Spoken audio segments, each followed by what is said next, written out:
Bir xanıma qonaq getdim. Aha. Qapını döydüm, tık elədi.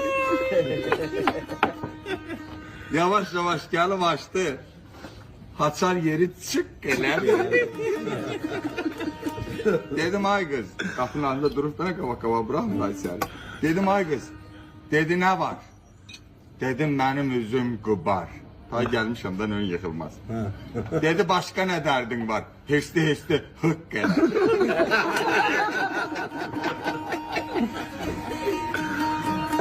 Çeştim soluna sağına, el uzattım gül bağına.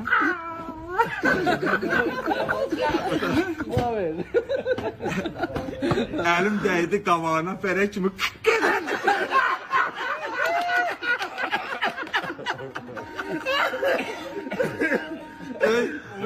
ben dedi yılsın, ne ağırdın sonra dedi kulağız. Aldım onu kuca kuca, yavanlık ne gerek aca. Ceyran körpe, aslan koca, çetin dönüşün gerek.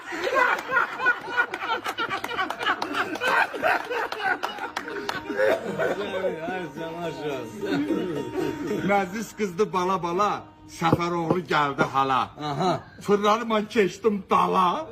Biz öyle mık gələ.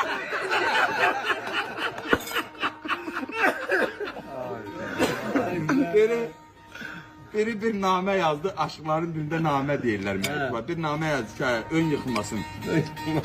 YouTube'da 20 milyon baxışım olub. Və görməyin də bir tərif. Parlada bilirsən, Aydın o işləri yaxşı bilir. Aydın da çox əziyyət çəkib o işləri. Görməyə də bir şeir yaza bilərsənmi?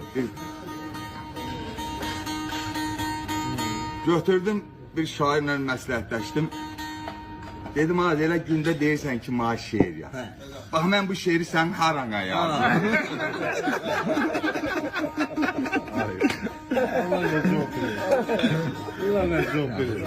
Nə qara qaşın var, nə qara gözün. Bir yaxşı yer görsə doğru.